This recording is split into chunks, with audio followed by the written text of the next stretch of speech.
જય જવાન જય કિસાન। સારા ગુજરાતની અંદર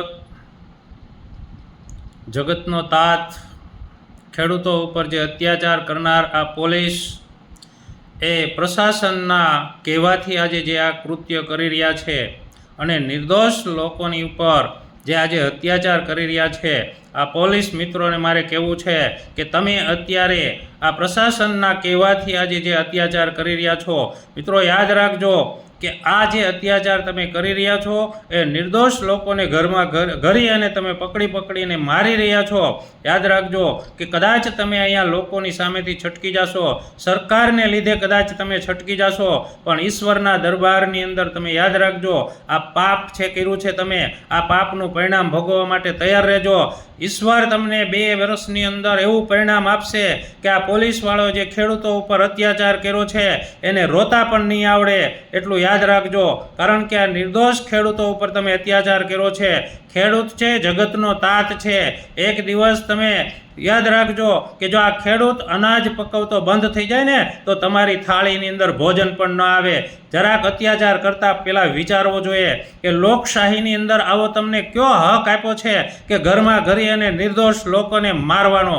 ભારતીય બંધારણની અંદર જે આપેલી છે આ બંધારણનું ઉલ્લંઘન કરી આ લોકશાહીની હત્યા થઈ રહી છે। ત્યારે મારે સમગ્ર ગુજરાતની પ્રજાને કહેવું છે કે આ 30 વર્ષથી જે શાસન આપણે આપીએ છીએ, ભાજપને ખોબે અને ધોબે મત આપ્યા છે, એમને સત્તાનો આજે અહમ આવી ગયો છે। ગમે માણસને ગમે ત્યારે પકડી જાહેરમાં એના સરઘસ કાઢવામાં આવે છે। બેન દીકરી હોય, માતા હોય કે ગમે તે હોય, નિર્દોષ લોકોને ગમે ત્યારે ગમે આંદોલન કરે, સરકારની સામે બોલે તો એને કચડી નાખવા માટેના પ્રયત્નો થયા છે। ત્યારે ભારે ગુજરાતના યુવાનોને કહેવું છે, યુવાનો હવે આગળ આવો, જાગો, તમારા આત્માને ઢંઢોળો। આ પરિસ્થિતિ જો આમનામ ચાલતી રહેશે તો ગુજરાતની અંદર આપણે જીવી નહીં શકીએ।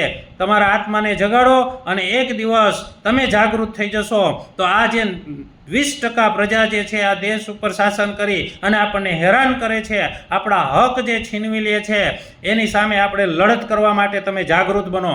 આજે એક પણ જગ્યાએ તમે જુઓ જે કોઈ લોકો આંદોલન કરે, આશા વર્કર આંદોલન કરે તો એમને પણ દબાવી દેવામાં આવે, આંગણવાડીની બહેનો આંદોલન કરે તો એમને દબાવી દેવામાં આવે। લોકશાહી ઢબે જ્યારે ખેડૂતોને અન્યાય થઈ રહ્યો છે, આ ખેડૂતો પોતાનું આંદોલન કરે તો એમને પણ ગમે એમ કરીને દબાવી લેવામાં આવે અને એવા રાજકીય આક્ષેપ કરવામાં આવે કે આ તો આમ આદમી પાર્ટીવાળા કરી રહ્યા છે। મિત્રો આજે હું તમને ઓપન ચેલેન્જ કરું છું કે ખેડૂતોના પ્રશ્નો માટે ભાજપમાંથી કોઈ પણ નેતા આગળ આવે અને ખેડૂતો ઉપર જે અત્યાચાર થયો છે એના વિરુદ્ધ બોલે અને એને ન્યાય અપાવવા માટે ગમે એ ભાજપનો નેતા આવે, અમે એમની સાથે છીએ। આજે 161 ધારાસભ્યો છે, એમાંથી એક પણ ધારાસભ્ય કેમ નથી બોલતા કે બોટાદની અંદર જે ગામડાની અંદર જે નિર્દોષ લોકો ઉપર આજે અત્યાચાર થયો છે, ખોટું છે, આ કેમ નથી બોલતા? એ નહીં બોલે કારણ કે એમણે જ કરાવેલું છે। અને કિસાન સંઘના નેતાઓને પણ મારે કહેવું છે કે ખેડૂતોને અન્યાય થતો હોય તો તમે કેમ બોલતા નથી? તમે કેમ મૂંગા થઈ ગયા છો? અને મિત્રો આ લોકો નહીં બોલે, હવે આપણે જ જાગૃત થવાનું છે, આપણું રક્ષણ આપણે જ કરવાનું છે। તમે લોકો જાગૃતિ લાવો।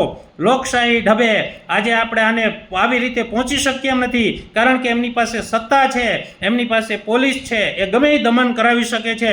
એમને મારવા માટેનું એક જ આપણી પાસે હથિયાર છે અને એ હથિયાર છે મત।